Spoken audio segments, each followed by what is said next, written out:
চৌদিশে বলিছে বিধানসভা নিৰ্বাচনৰ গৰম বতাহ আৰু বিধানসভাৰ নিৰ্বাচনক লৈ তুংগত উঠিছে এতিয়া সৰ্বত্ৰে নিৰ্বাচনী প্ৰচাৰ।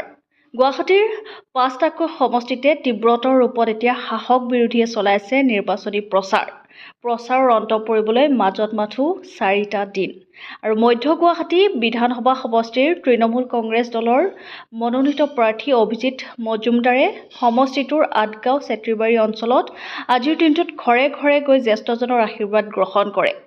লগতে চেত্ৰীবাৰী অঞ্চলৰ বিভিন্ন লোকৰ সৈতে নিৰ্বাচনী প্ৰচাৰত ব্যস্ত হৈ পৰিছে আৰু অভিজিৎ মজুমদাৰ বিপুল ভোটত জয়ী হ'ব বুলি সাংবাদিকৰ আগত প্ৰাৰ্থীগৰাকীয়ে মন্তব্য কৰা পৰিলক্ষিত হয়। ভাল প্ৰচাৰ চলি আছে। এতিয়া আমি য'ত গৈ আছোঁ তাৰ এটাই কথা, দাদা আমি একো নাজানো, আমি এই যে সমস্যা আছে সমস্যাৰ পৰা নিস্তাৰ চাই, এইকাৰণে আপুনি মোৰ লগত আহিছে, আপোনাক মই চিনি পায়। এই যে এনেকুৱা স্থিতি হৈ আছে, আজি মানুহ খাবৰ কাৰণে পইচা নাই, ব্যৱসায়ীসকলৰ ব্যৱসা কৰাৰ কাৰণে পইচা নাই, তাৰ ওপৰে এটা কথা সকলোৱে মানি লৈছে যে এটা ভাল কেণ্ডিডেটৰ লগত ভাল মানুহ হ'ব লাগে। মই এটা ইলেক্ট্ৰিচিটি বোৰ্ডৰ ডাইৰেক্টৰ আছিলোঁ, আসাম গেছৰ ডাইৰেক্টৰ আছিলোঁ।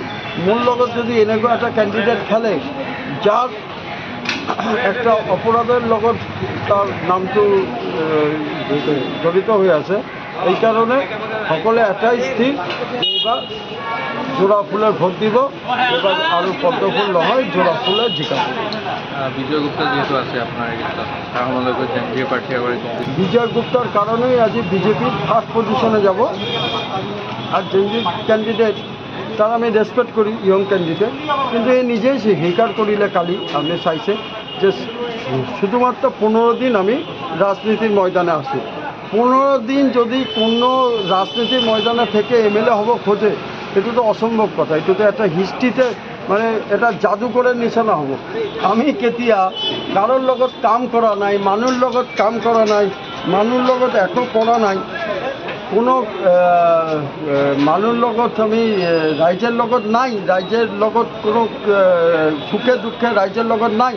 আমি 15 দিনে হেলিকপ্টাৰ পৰা আহি আমি যদি আজি এমএলএ হৈ যায়, তাহলে এমএলএ শপথ লোৱাৰ পিছত আমি তো হেলিকপ্টাৰে বিদেশে গুচি যাম।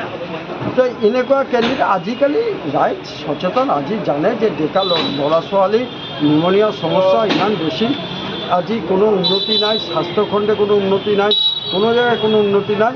ডেকা হিসাবে আই অলৱেজ ৰেচপেক্ট, কিন্তু ৰাজনীতিৰ ময়দানে তাৰ এতিয়া আৰু পৰিপক্ক হ'বৰ কাৰণে মিনিমাম 5 বছৰ লাগিব। 5 বছৰে 2-3খন এনেকুৱা ইলেকশ্যন খেলোঁ আৰু তাৰ প্ৰেক্টিকেল এক্সপিৰিয়েঞ্চটো যেতিয়া তাৰ হ'ব, তেতিয়া ইলেকশ্যন খেলিলে নিশ্চয় তাৰ কাৰণে।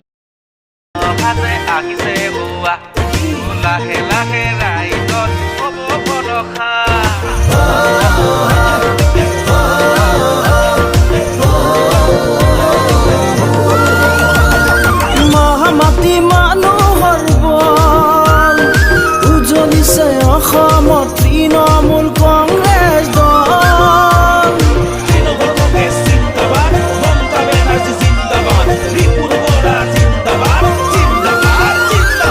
মহামাতী মানুহৰ বল উজ্বলিছে অসমত তৃণমূল কংগ্ৰেছ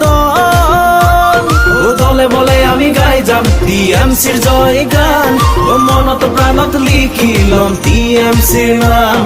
দলে বলে গাই যাম টিএমচি জয় গান, আমি মনে প্রাণে